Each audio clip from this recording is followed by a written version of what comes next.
বিশ্ববিখ্যাত বিজ্ঞানী আলবার্ট আইনস্টাইনের ব্রেইন বা মগজ নিজের চোখে দেখতে পাবো, এটা আমার জন্য একটা অত্যাশ্চর্য ঘটনা। আর এই ব্রেইন সংরক্ষিত আছে পেনসিলভেনিয়া স্টেটের ফিলাডেলফিয়ায় অবস্থিত এই মিউজিয়ামটিতে, যার নাম মাটার মিউজিয়াম। নিউ ইয়র্ক সিটির ব্রঙ্কস এলাকা থেকে এই মিউজিয়ামে আসতে আমার সময় লাগলো প্রায় 3 ঘন্টার মতো। মিউজিয়ামটির অ্যাডমিশন ফি পার অ্যাডাল্ট $20 করে, তবে শিশু, বৃদ্ধ আর স্টুডেন্টদের জন্য আছে বিশেষ ছাড়। আপনাদের সুবিধার জন্য এদের ওয়েবসাইটটা এখানে দিয়ে দিলাম, আরো দিয়ে দিলাম এদের ঠিকানাটা। একটু বলে রাখি যে এদের যেহেতু পার্কিং ফ্যাসিলিটি নাই, আপনাকে গাড়ি রাখতে হবে এই মিউজিয়ামটির আশেপাশে। ওই দূরের লাল বিল্ডিংটা হচ্ছে মিউজিয়াম, আর তার এই পাশে আছে অনেক বড় একটা পার্কিং এরিয়া।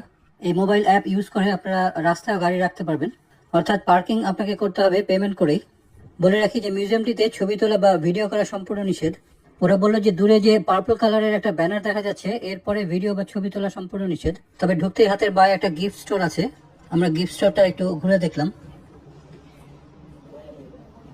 বলে রাখি যে আলবার্ট আইনস্টাইনের ব্রেইন নিয়ে অনেক বড় একটা কাহিনী আছে। তার মৃত্যুর পর ময়নাতদন্ত করার সময় তার ব্রেইনটিকে কিভাবে চুরি করা হয়েছিল, আর সেই ব্রেইন টুকরো টুকরো করে অনেক বছর ধরে সংরক্ষণ করা হয়েছিল।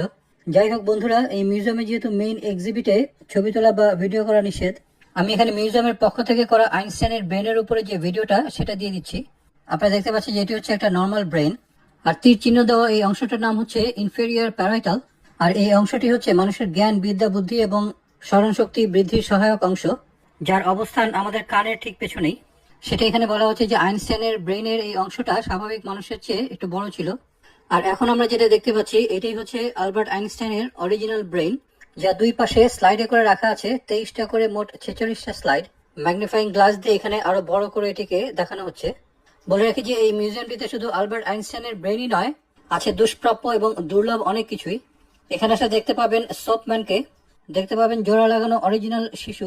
আরো যে কত দুষ্প্রাপ্য এবং দুর্লভ জিনিস দেখতে পেলাম সেটা চিন্তাই করা যায় না। সুতরাং অনলাইনে টিকিট কাটুন আর চলে আসুন এই বিশ্ববিখ্যাত মাটার মিউজিয়ামে।